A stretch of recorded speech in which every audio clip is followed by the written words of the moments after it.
In 5, 4, 3, 2, 1. Hey everyone, welcome to another episode of the Moon Tea podcast. Today we have Dr. Lynne. Hugh, can you Dr. Lynne. introduce us, please? Hey, Dr. Lynne. So glad to have you on. So basically, Dr. Lynne and I randomly met at West Coast Swing a few weeks back, and we began talking, and one thing led to the next, and now Dr. Lynne is here with us, gracing us with her presence. I'm so excited to have you on, to be very, very honest. Well, thank you. I'm delighted and excited to be invited. Yay. So a quick tidbit that I've learned so far, and we have so much to explore and uncover and learn from, to be honest, of Dr. Lynne, is that she is an MA, an MBA, a PhD, a founder, CEO, and something that I'm very curious and learning more, and I'm sure most everyone else will be too, is she's a positive corporate leadership systems trailblazer. What does that mean? Let's hope we find out. But I think we all have a pretty cool gist of Dr. Lynne, A, being incredibly kind to come on here, and B, being a rock star. Yeah. Well, on the dance floor, yes. I've never been introduced excuse that way. my French.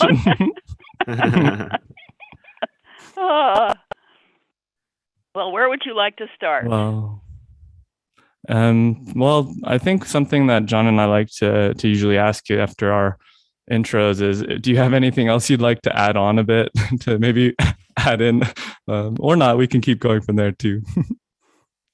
Well, I grew up in the military, so multidisciplinary, multinational, multilingual, multicultural, multiracial, multi-everything, multi-food, multi-architecture.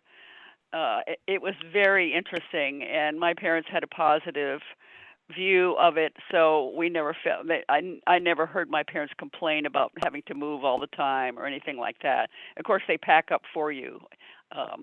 So it was really amazing as a childhood, because I got to do things like I spent a whole year playing in one of the castles in Bavaria built by Mad Ludwig, their emperor, who destroyed their treasury building all these fantastic castles. And one of them was my playground for a year, And it was just the backyard of a castle. Yeah, really, exactly. It was on Chiemsee, the largest lake in Germany, and my dad was in charge of the big hotel there, and because of that, the paddle boats went out from there, and the tourist boats went out from there, and so they knew us, and we just got to hop on the tourist boats and go play in the castle while they were doing their tours, and we never did any harm. We were good kids, but it was so much fun. So much fun. So that's just one example. And then, of course, going to the great cathedrals and traveling all around the different countries, and it was fascinating. I felt very at home because my parents had a positive attitude. So I was very fortunate. And where are you living now? I am here in Arizona right now. It's the only place I've ever called home. Really, I traveled so much as a kid, and then I traveled so much in consulting. And now I'm just here. I've never lived in a house longer than 5.5 years before, and I've been in this house for 15, 16 years already. Cool. I've never had roots before. I love this. Wow. Wow. I suppose it was inevitable that I would end up in the field of change, since I lived a life of constant change and liked it. Interesting. I'm actually curious to expand there. I know that, one, you're an incredible dancer, and from what I remember, a lot of different styles, and there's an amazing upbringing and story about that. I'm kind of curious about how that is. I know that possibly tangents into your story about change and what you're now doing as your life's work and your purpose. I'm kind of curious, where would you like to start first? I know that there's a bit of an awesome background on how your dancing played a major role in that. Thank you. Yes, it definitely did. When I was 2, I would say to my mother, who was a professional keyboards player and singer, I'd say, "Don't sing anything, Mom, and don't play anything, just play."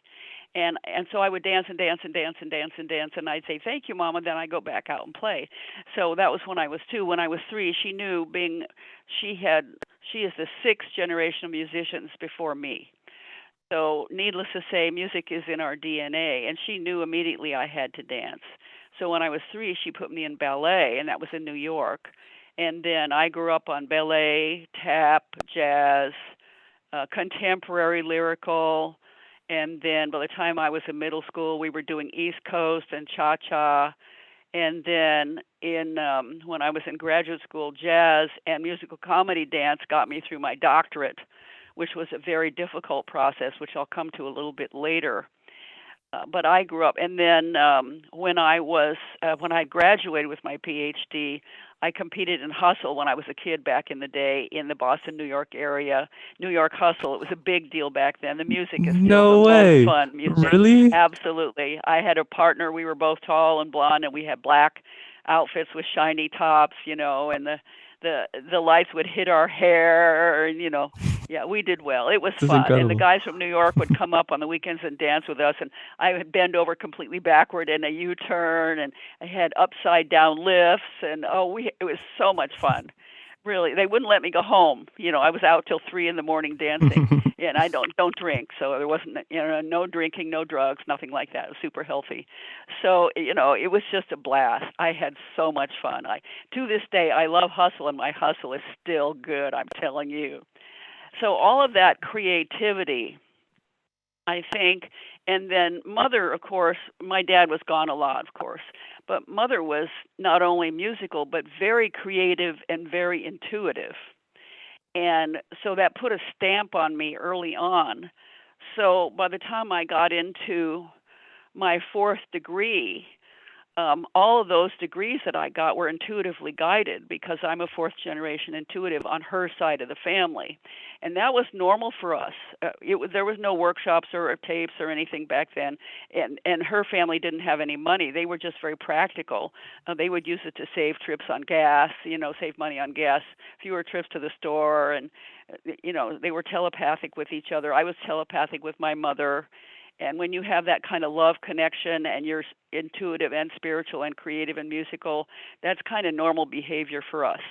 So we just, unfortunately, for a long time, I took it for granted until I got further along in my life and I realized I shouldn't be doing that. And I'll come to that later. But, my dance training, and from all these different places, too.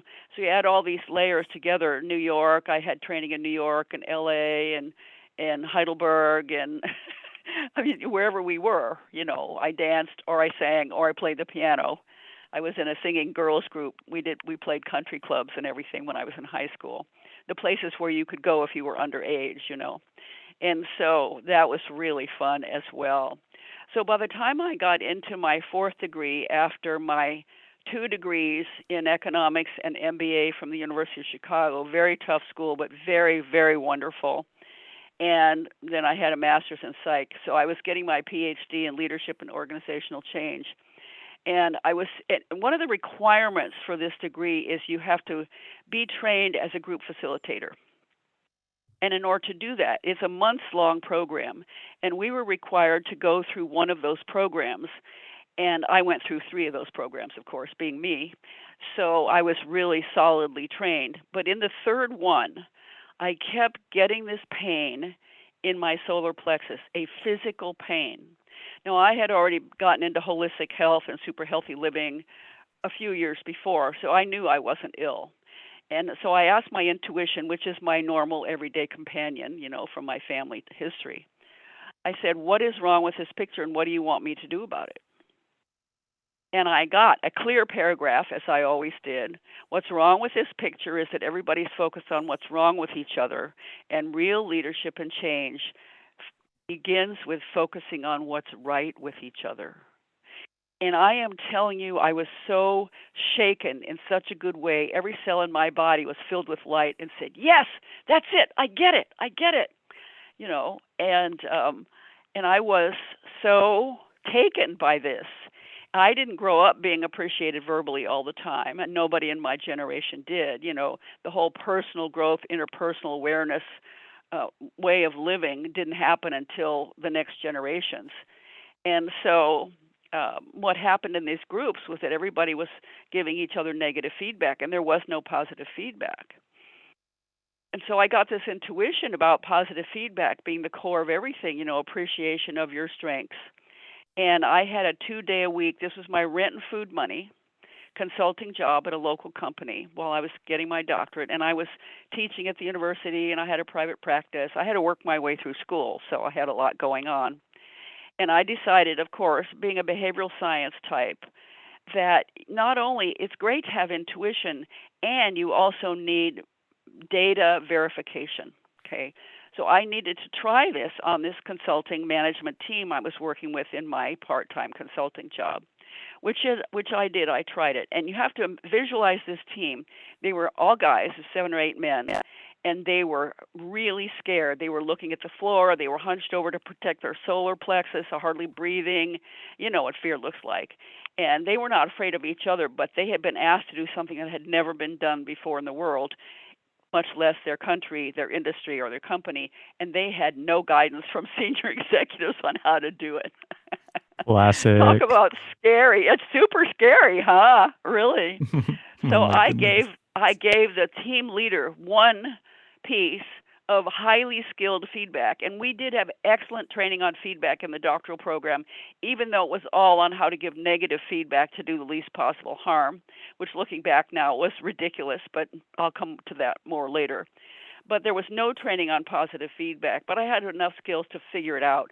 So I gave him some really lasered, supportive, positive feedback. I was completely unprepared for what happened next. I mean, I figured it would be good for communications and teamwork and trust and all that. I had no idea, really. He was completely physiologically transformed. And mentally, I'm sitting there with my mouth hanging open, not physically, but mentally. And I watched him, and he went from being afraid, dull in the eyes, hunched over, to sitting up straight, sparkle in his eyes, breathing well, making eye contact with everybody in the team, which they hadn't been doing at all. And I just waited. And I knew enough as a facilitator to use silence. So I waited. And my boss, who was there and who was also making interventions, for some miraculous reason, I'm sure it was angels keeping him quiet. He didn't intervene either. So I got to see the impact of this. Every other man on the team went through the identical physiological transformation, even though I had not spoken to them at all, only one appreciation to him. You could have knocked me over with a feather. I was thrilled, but I was shocked. I had no idea there was this much power in positive feedback. And there was no research. I mean, they made me do my literature review for my dissertation, my doctoral dissertation on negative feedback, because there was no research on positive feedback. That's what I was up against, okay? The whole consulting model back then was, I'm going to find out what's wrong with you and fix you and your company. And my model is just the opposite. I'm going to find out what's right with you, get everybody to see and appreciate each other's strengths, and then I have all these systems to take those to your bottom lines in your company. And they were thrilled, and I was fired. My boss fired me for doing that. Whoa. Now, I was really I know. Can you believe it? For doing the best, and my interventions were better than his. I mean, I had a better, more positive impact. He had already been working on them with no avail before I said what I said to that team leader, that appreciation. And I was shocked. And I said, "Excuse me? You're firing me?" And then we had a conversation. And I told him very professionally, very calmly, and very quietly the impact he had. And it was not positive. But I wasn't angry. There was no drama. I was a totally professionally trained consultant. And he looked at me, he said, "I had no idea." And I said, "You have never asked us for feedback." He saw me, he said, "We need you here full time. I need you to come on full time instead of 2 days a week." Right? So you think about that and you think, wow, she did a major turnaround there. But wait, there's more, because there was a hook, there was a trick, there was a game. At that time in Boston, and I had interviewed with all the big consulting firms asking for a part-time job, and every person I interviewed with, they were all men. Every person said, no, we need you 60 hours a week. You'll have to give up your doctorate. And he said the same thing to me. You'll have to give up your doctorate. And here's the hook. Every one of them that I talked to was all but dissertation. They had never finished their doctorates, and they did not want some smart, uppity, blonde female to finish hers when they had not finished theirs. And there was a classic game played on women in organizations at that time, among others I won't go into. And I had been trained in that at the University of Chicago by a woman scholar who was aware of all that. She was a sociologist. She taught me all about male-female dynamics in organizations. So I was prepared. And also, I said to the boss who was firing me and then asked me to come on full-time, I said, let me think about it. Because the whole thing was so unexpected. I wanted to make sure I did a good job.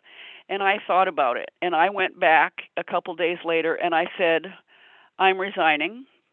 And I understand the game you're playing on me, that you don't want the lady to finish her PhD when you haven't finished yours. It's a common game played in organizations. And I said, nothing is going to make me give up my doctorate and my purpose and my passion. Because what he did not know was that when I saw that team react, I knew that was my calling. I knew it.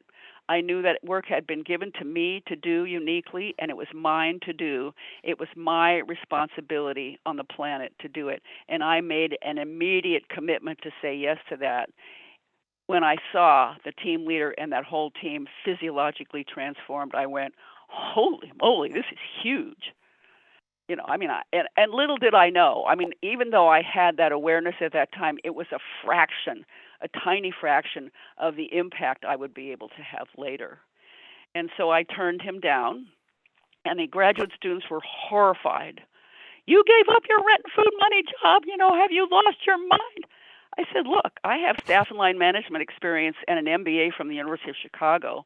If I can't make a living, I don't even deserve to be in this program. Well, they didn't like that either, of course, because they couldn't make a living. So they were academics. See, the difference about me is I'm practical. I was in that program because I could get practical training as a consultant.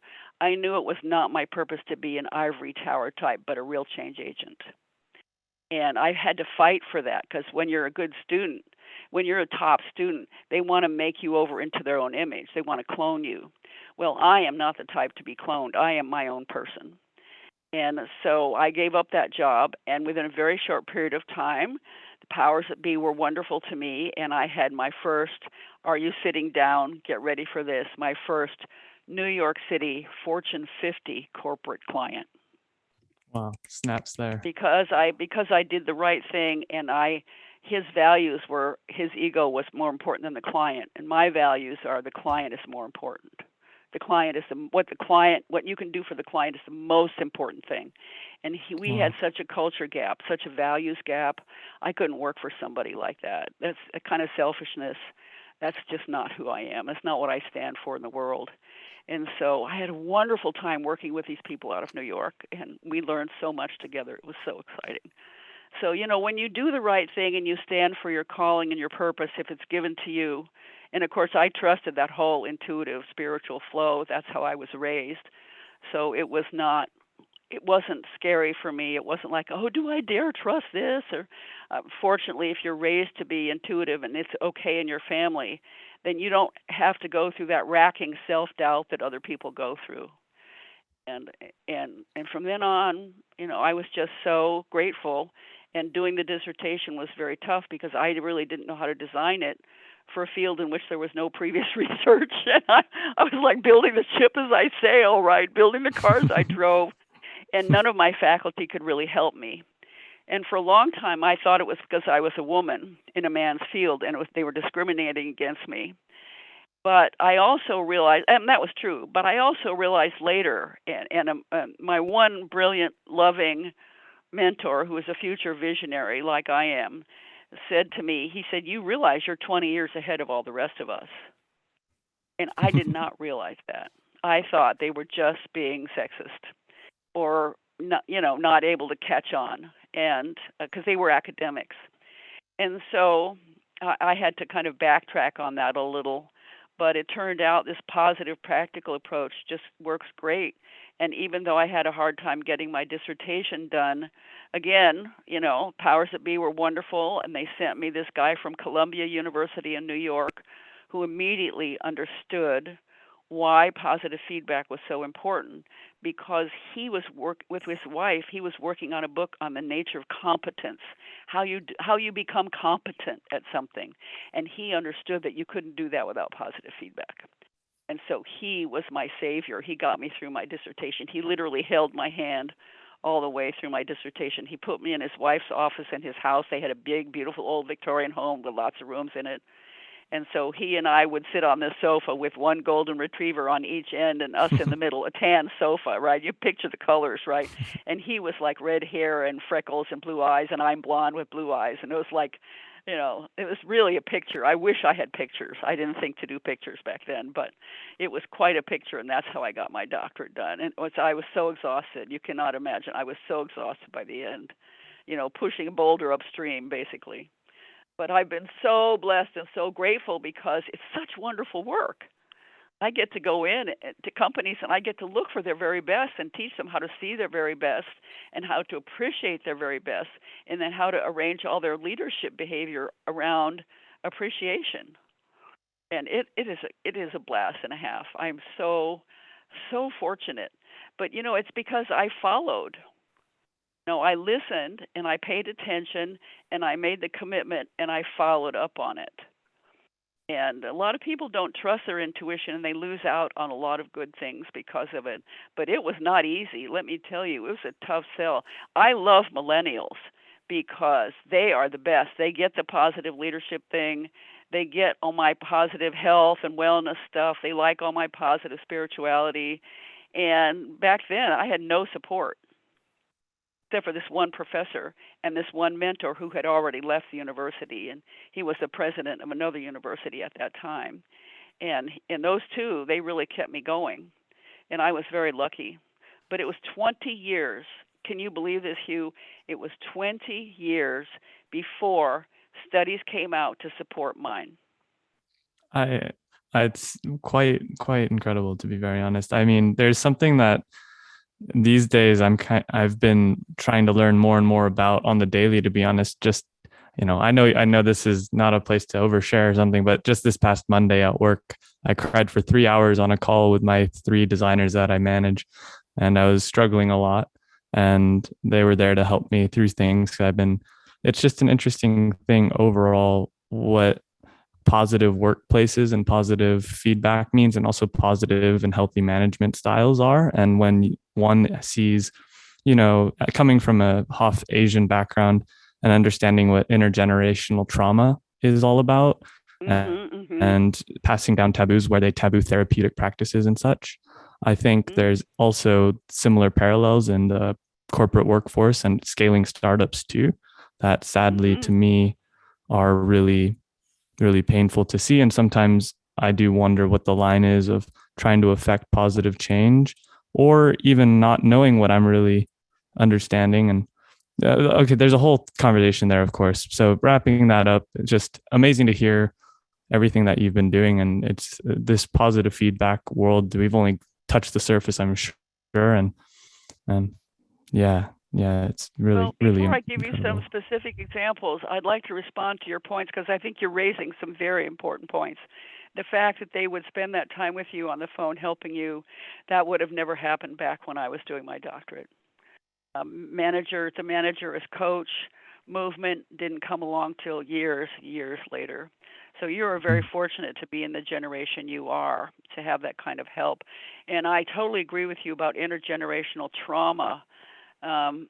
Because trauma gets passed down in families, and it happens in every culture. Yeah. And one time I used to belong, when I lived in Seattle, to a group called Global Nomads. It's no longer in existence, but it was those of us that were military kids or State Department kids or corporate international kids. And we were now adults, but we had lived abroad for years and then come back home.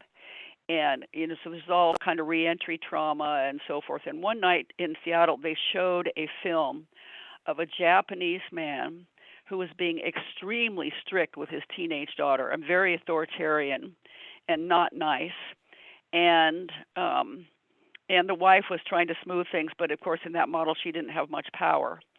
And so when the film ended, there was so much awkward silence in the room. Nobody said anything, and I said, "Oops, guess what? I'm the resident professional group facilitator. I better say something." So I said, that was my dad. I said, some behaviors cross all kinds of national cultures, and the whole room cracked up laughing in relief.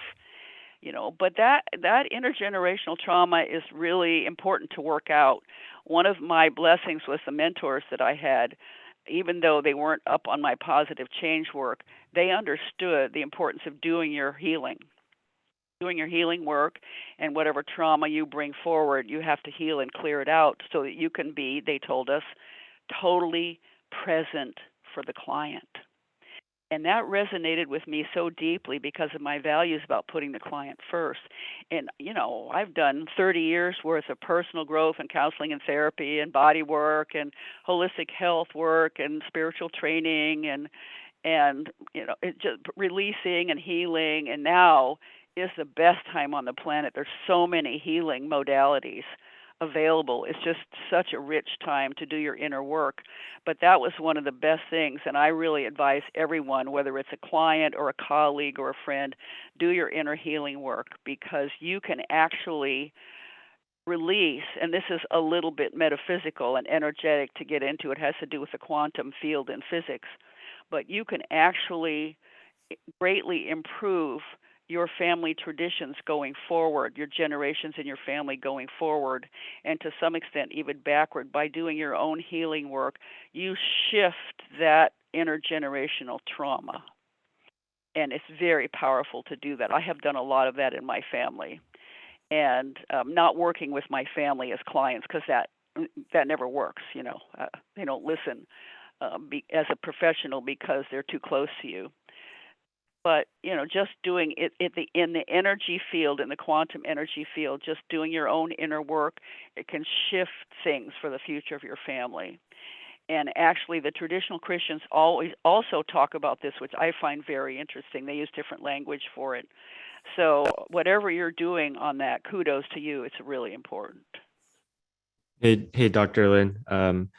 Thanks for sharing. By the way, lots of really good information.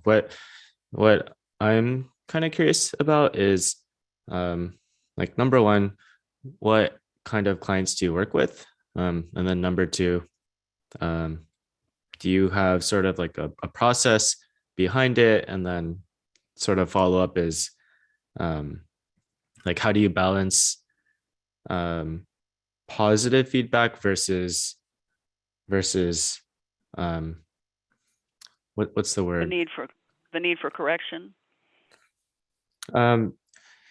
Yeah, I mean, I've also found that there are instances where positivity can be useful, and then positivity can also be not useful, because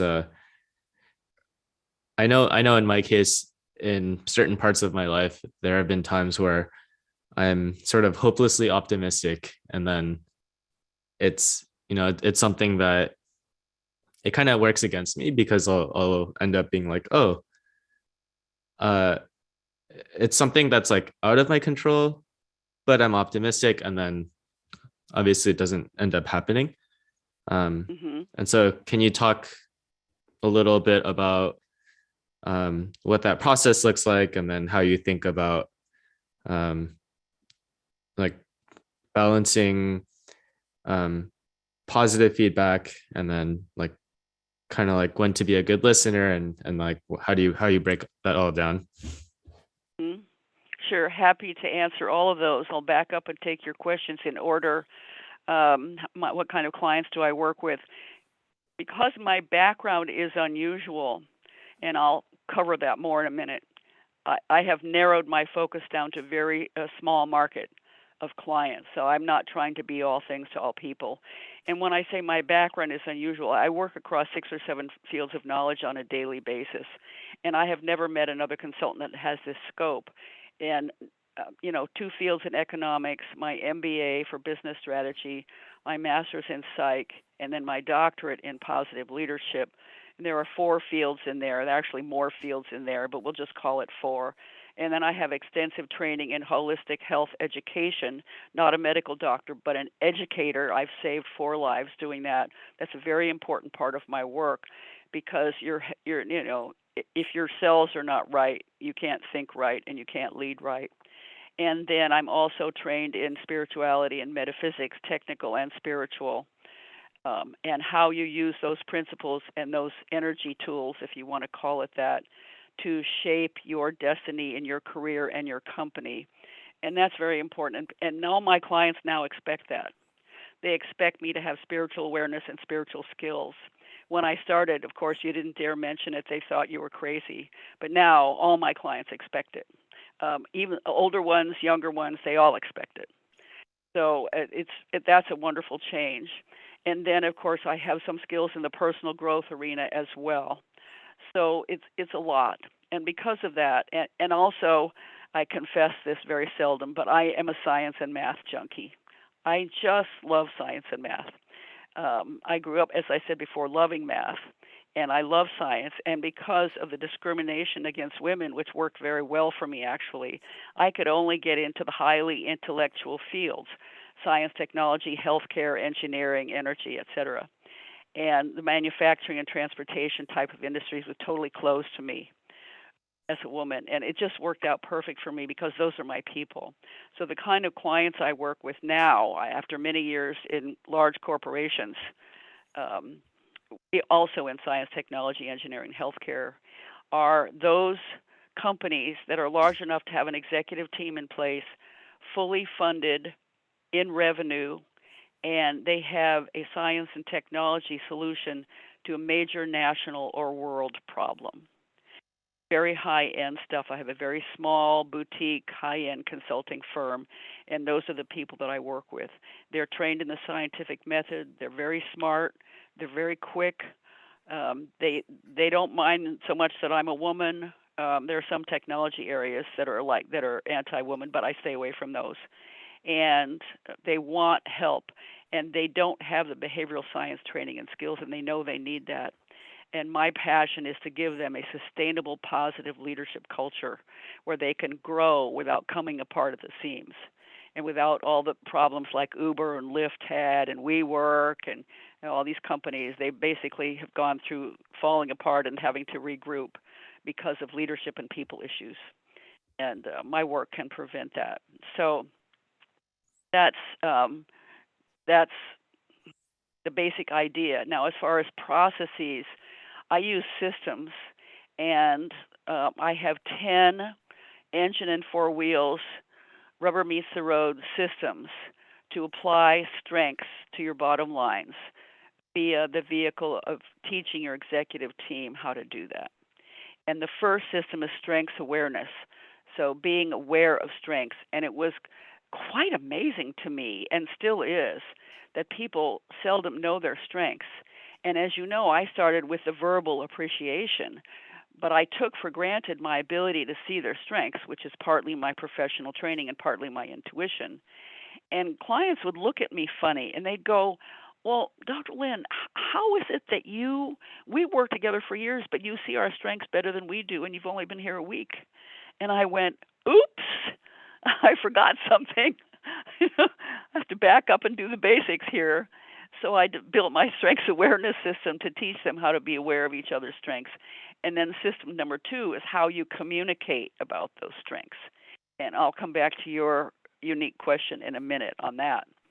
And that is, what are the foundations of positive communication excellence? And how do you do that in such a way that you are credible and you're not whitewashing issues and you deal with issues? And so I have Dr. Lynne's Rules of the Road. There are lots of those, and I tailor them to every client. There are a couple, but I'm very strict. I don't allow any put downs of any kind, including all the isms, and I don't allow name calling. And I don't allow lots of interruptions. In other words, it's basic respect, basic manners that I was raised with. And so once you have those on the table, then I tailor the rest of the rules of the road, Dr. Lynne's rules of the road. And they end up changing their behavior very fast. And the reason for this is because they are seen and deeply appreciated for their greatest strengths, their very best. And clients just bloom when that happens. The ones that didn't want to make change are now eager to make change. The ones that didn't feel like they were appreciated understand they're appreciated and they understand why. And I remember one executive team, and I have this in one of my manuals too, where I was teaching at a leadership institute outside of D.C., 2 hours outside of D.C. in the mountains. It was beautiful in Charlottesville, Virginia, where I lived. And this guy came in with his team, and they were there a whole week, and he was tough as nails. The first thing he said to me was, "I just want you to know I'm 7 steps to the right of Attila the Hun." Wow. All right. He was tough as nails. They were all afraid of him, and you could see why. But I was not afraid of him, because compared to my dad, he was a cream puff. So my dad, the colonel, right? So he was a cream puff. My dad was a super fine military officer, and I'm so proud of his legacy. But the warm and fuzzy dad, not so much. So, and I had stood up to him. I always had the courage to stand up to my dad, and he respected that. He respected that. So, so I threw these words back in a very rough voice at the client. My intuition was on the job, and I said, "Don't worry about it. I was raised by Genghis Khan." And he jumped, and he startled, and he was a big guy, but he jumped, and he startled, and he unpuffed his chest, and he settled down a little bit. I did not know my colleague who assigns teams to facilitators at the Institute had forgotten to give him my resume, and we had informal clothing as a code, so everybody was no suits and ties allowed, So I was there in my lavender sweater, turtleneck, lavender corduroys, lavender satin, designer tennis shoes, blonde curly hair, not much makeup, and he thought he could just walk right over this female, big mistake. So I had to literally, and I've never done this before, I had to stand up and use a magic marker to corral traffic as they spoke, because every time anybody spoke, he immediately interrupted in trying to control every conversation. So after a while, the one woman said, "I guess you can see we need help with our communications." And everybody cracked up laughing. And so I did a little bit more what we call needs assessment. I asked them a few more questions about what they needed, and then I sent them out to enjoy the beautiful Virginia mountain spring day with all the flowers and everything. I said, "I will be here for the rest of the afternoon." By then it was about 2:30, and I said, "I'll be here till 5 o'clock, and I'm going to design our whole week based on the input you've given to me," because unlike my corporate clients, I didn't have a chance to go in first and do interviews. So this was kind of how I figured out what they needed. And nobody came to see me except this one woman. And she was an Italian extrovert, and she was on tranquilizers because her boss completely ignored her. Now, anybody with half a brain knows you never ignore an Italian extroverted female, but he did not get the memo on that. And she was traumatized because he never paid any attention to her, but he was so critical of everybody else. And she just felt like she was left out and devalued and not worth anything. And so she was on tranquilizers for this. And I said, "You know what? I'm going to get you off those drugs by the end of the week." Tranquilizers are deadly to your health, right? As a wellness educator, I knew that. So she looked at me funny. I said, not to worry. And she told me how people scattered in fear when he walked down the hall, and they couldn't talk, and they couldn't make changes, and they weren't meeting their goals, all predictable, because of his behavior. So the next day I put them into a whole round of appreciation. Very risky intervention on my part. I mean, I don't know another consultant that would have done that. But I knew they didn't have enough trust to work it out, and they had to have a positive foundation first. So I'm answering your question now on how you balance when things don't work out, how you balance the positive. So in this case, by the end of the day, and of course the big risk is, would he give any positive feedback at all? And would they give him any? It's a huge risk. But I was just gently relentless on my agenda, and I had it all structured out. I won't go into that, we don't have time, but I had it all structured out, exactly what we were going to do and what the rules were and the guidelines. I had that all prepared, and I just wouldn't let them keep joking and staring at the ceiling and the floor and all the other, attempts to avoid. And pretty soon, he was giving positive feedback with great gusto, just like he used to give negative feedback. And by the end of the day, they were all in what I call positive shock. And she found out that the reason he ignored her was because he thought she was the best manager of the lot and didn't need anything from him.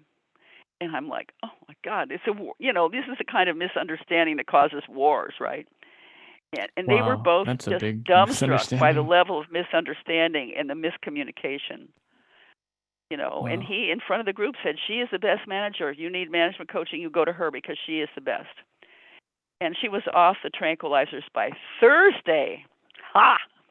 This is amazing. So it Wow. was amazing. And you have to have skill. I mean, don't try this at home, folks. If you're whoever's listening, our esteemed listeners out there, you can't do this without skill. This was like consultant walking the tightrope. Everything I did, everything I said, every nonverbal movement I made had to be perfect to pull this off because it was risky. But once they had their positive feedback foundation, they were all calling their families. I'm sure they told their dogs how much positive feedback they got. They were so excited. And then the next day, we talked because they had the positive foundation of trust. Then the next day, we worked on changes they wanted from each other. And they were completely unable to make change before, but on this Wednesday, the next day, they were completely willing and had a long list of changes. We had the whole wall covered with the whole room, all the walls covered with flip chart pages about all the changes they wanted to make for each other. So on Thursday morning, they gave me a surprise, and they came in looking really sheepish and self-conscious, and I wondered, what in the world? Why are they behaving this way? And they said, well, Dr. Lynne, we need to make a change, and we don't want to upset your schedule, but instead of doing another day on communication, we really need to replan our entire organization. I was so proud of them. They had built so much trust, and they had set a positive foundation so well in such a short space of time. They had enough trust to do that. I mean, this is huge. And I was so excited for them. And I said, I think it's great. I'm so excited for you that you've come this far this fast. Let's do it. And so they left Friday noon with a whole new plan for their organization. And they hired me to do follow-up work with them, which I did, to make sure their plan was implemented the way they wanted it. And then when he walked down the hall, everybody would gather around to get their positive feedback. And he was so tense and critical before because everybody was avoiding him because they were afraid. And so he always felt like he was uninformed, which he was, and couldn't get anything done, which he couldn't. But now it was just the opposite. And so now they would flock around to get his positive feedback, and they would tell him what was going on and everything. And it was quite amazing. It was a great turnaround story. So that's an example. Sometimes when things are not going well, you need a more positive infusion. But some things that are out of your control, I mean, I was in an authority role as a consultant, so I could shape what happened. And it's very, very rare that clients will totally reject my ideas for what to do because I tailor to their needs. I'm not textbook. There's no cookie cutters. So everything I do and that's a high level of consulting skill, which many consultants don't have. I have my intellectual property. I have my models. My systems are all track record proven, and they work great. But nonetheless, no two teams are alike, and so I customize for every team. And I wouldn't have done that same thing with every team that's come to me, but it worked great with them. And so when it's out of your control, sometimes there's not much you can do. And you have to hold to your own principles and values. That's the most important thing. No matter how I've been pressured or clients have tried to co-opt me by hiring me as their subordinate, that's always a fun game.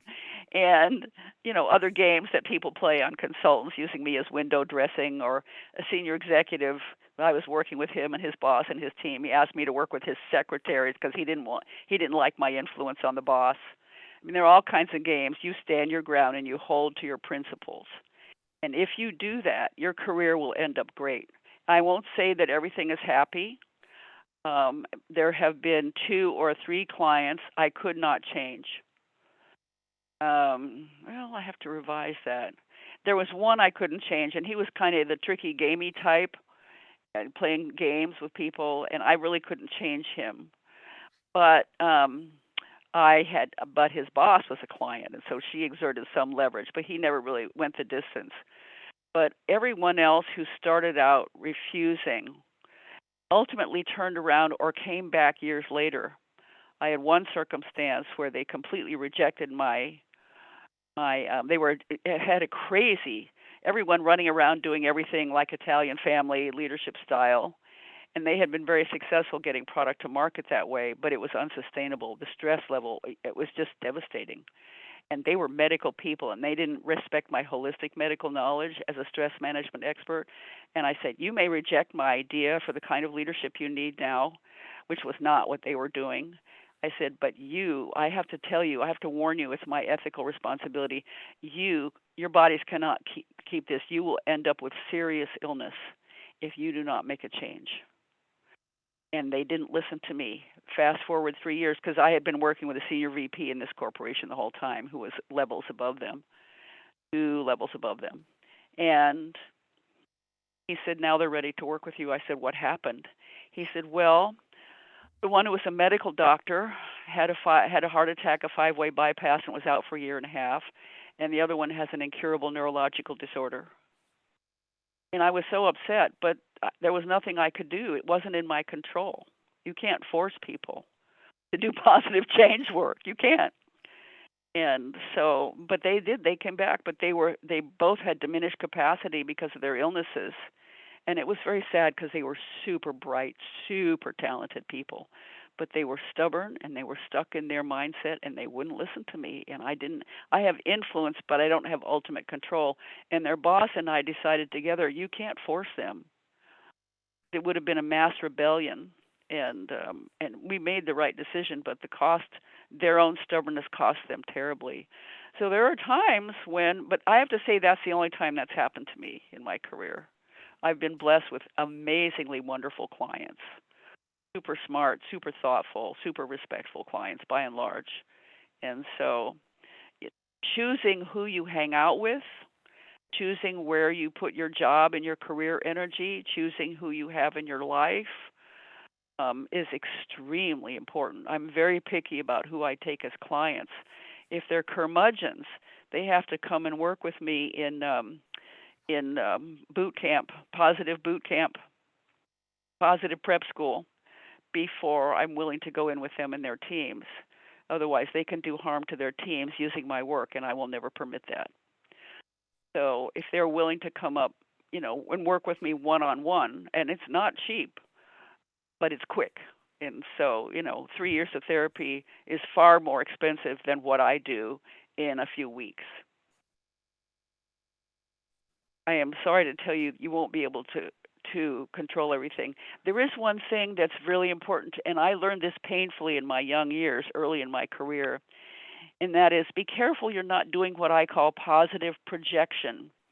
In other words, I got into all this positive change work and positive spiritual development, positive wellness, and I was just radiating positive energy wherever I went, and I was just seeing clients transform and my students transform, and it was, a brand new field no one had ever done before, and I was so excited, I was so happy, and I felt like I was being a positive change agent, and what I did was I projected onto other people that they were like me.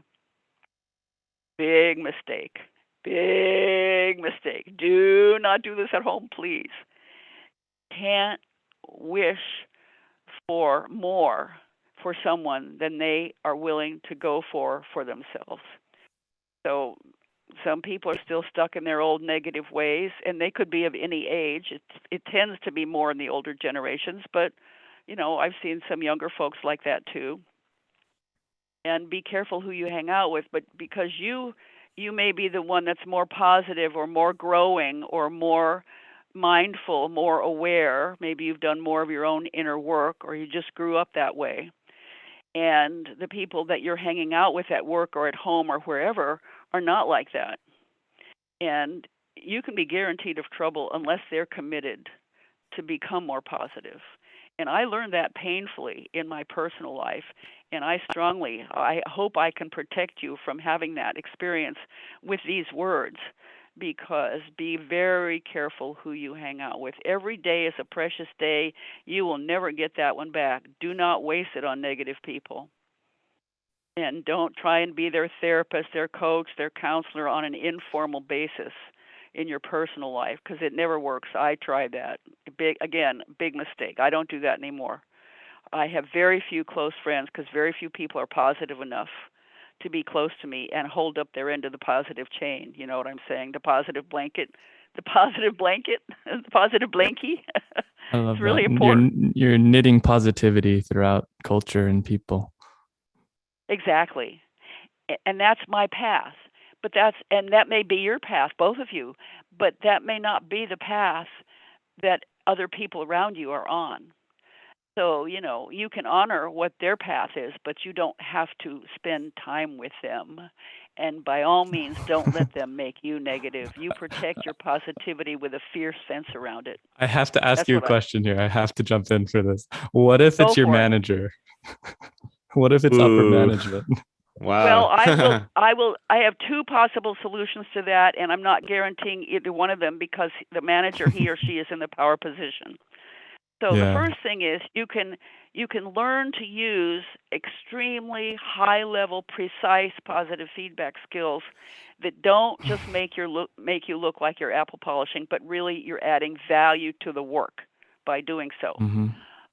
And I have done this work. I did this work with a technology manager in a Fortune 400. She's since gotten promotions and moved on to higher level work because of the work we did together. But she was getting negative feedback from her manager, and it made her very nervous. She had just moved here, 2,000 miles away, bought a condo, had a dog, settled in, and she was worried about being rehired for another project. So she was talking about nervous.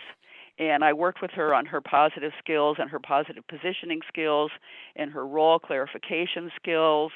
And within a few months, not only was she rehired, she was put in charge of the highest level technology project for the entire company. I love that. Wow.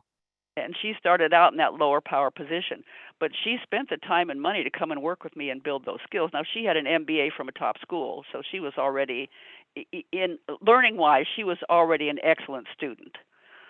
And she Amazing. applied things extremely fast and extremely well. And I saw her subsequently at a couple of events around town, and boy, she's a little bitty thing, but she stood tall, and her confidence level was so much higher, and her physical self-presentation was better, and so we worked on that. It really turned her around, and now she's in a high-level position in a cloud company and doing very well and loving it. So it's just really it's exciting. But if you want to do that, you have to have skills. You can't just open your mouth and hope you're saying the right thing, because you could really be in trouble that way in a lower power role. The second thing is, if all that doesn't work, or if you don't want to put the time or the money into that, then find a more positive manager. The research shows very clearly that managers are the number one reason people leave companies. Yeah. They don't leave And companies, it's they leave also managers. Yeah. it's Find a incredibly manager that can difficult. appreciate your strengths. Hmm. And there's Dr. Lynne, mhm. Sorry, go ahead. I'm just wondering if you've ever written a book. Thank you. I am in the process of writing 10. And they're really owner's manuals rather than books, because books don't give you enough practical how-to, but the owner's manuals give you a lot more of that. And so I'm doing two versions of 10 books, 10 owner's manuals. They're each book length, between 150 to 200 pages, and each one of them represents my engine and four wheels systems. So strengths awareness, strengths communication, teams and meetings, planning, delegation, major organizational change, including mergers and acquisitions. And then I have one on startups Startups and endings, that's in the same manual. And endings might mean when you leave a company or when a team disbands and goes somewhere else, or I've done a lot of that work. Layoffs, I've done a lot of that work too. And then there's one for crisis healing and turnarounds, organizations that are, collapsing or about to lose. One was about to lose a major multi-billion-dollar market segment, and I turned that around very, very fast. That was very tough because the client wouldn't cooperate at all, the executive client, and so I did 3 weeks of complete inner metaphysical work in order to turn him around. And for some miraculous reason, I'm sure higher level beings that me were work on it turned him around in 3 weeks. But it was a risk. He had to go to another company to get his promotion because he played too close to the cliff. He drove too close to the cliff. He wouldn't turn things around, and it got to a bad crisis. And I won't go into the details. We don't have time. But yeah, so I have manuals on all these things. I'm working on those now. They'll be coming out soon. Yeah. Very cool. Yeah, I was just gonna say if you haven't started yet, I think there's a market for people who would want to read about your work and your philosophy and your experience working with different clients. So glad to hear. To hear it's in progress. Thank you. Yeah, each manual has lots of stories in it about working with clients. It's not just theory. You know how I am about that. Not just interested in theory. I have learned. It's been amazing. I'm trained in theory practice systems, where you have your theory, then you have your practical steps, and they're integrated. So you really know what you're doing, and your practical steps stand on a good foundation. But theory alone is not it. Steps without theory is not it. It really takes both hanging together. And I love doing that. So it helps clients. It gives them so much more confidence. Wow. Yeah. Thanks so much. I feel like we could if you had a podcast, I feel like you should be the one running the podcast because you have so much information. I am delighted to be your guest. Thank you so much. Yeah. So one question that we like to ask our guests is, do you have any generic parting thoughts, any words of wisdom? Again, generic, but anything you have to say. Yes, I do, and I thank you. That's always a wonderful invitation, a question to ask, because I like to share. First of all, put some time into knowing what your strengths are. Pay attention to those. Put a list of your strengths together. Nothing else, just your strengths, nothing negative. This is not your values. This is not what you like to do. This is your strengths. And read it every morning when you get up and every night before you go to bed. And I've done this with a client. It'll change your life. It'll give you a whole new lease on life. Your idea of what you can do will just double and triple. It's really fun. It's a really fun exercise to do. And your list will keep growing, which is good, which is very, very good.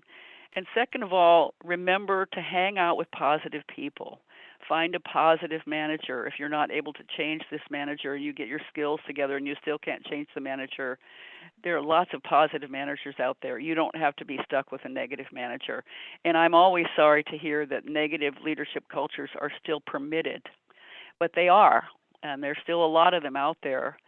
But it is changing. Millennials basically demand to be seen and appreciated for their strengths, and they're just out the door if they don't have that. So that's a good thing. It really puts pressure on leaders to step up their game and become more positive. So hang with the positive, stay with it, and bring the ideas into your company any way you can, and you'll be better off for it. And pick a career that requires and supports you to be positive. And enjoy it. Have fun with it. Work doesn't all have to be drab and difficult. It can be fun and sparky and exciting and innovative if you have a positive. Lies, all lies. No, seriously, I'm telling you, I speak from practical experience what my clients have achieved. I love this. It's been It's been honestly such an honor and a pleasure to have you on the podcast. Thank you again. Mm-hmm. Well, thank you. Thanks. It's been my Yeah. pleasure and my delight. I thank you for the opportunity to share. And where can our listeners find out more about your work? They can email me, Dr. Lynne, DRLINNE @cox.net. Beautiful. Heard it here first. You heard it here first. And so I think that is the perfect segue to capping out another amazing episode of the Moon Tea podcast, where we talk about craft, community, and building meaningful careers. Thank you again, Dr. Lynne, for tuning in and teaching almost anybody and everybody at least one thing. With that, have a great week. Thank you. And Thank you. Tune in next time, Thank you so everybody. much. I appreciate it. Take care.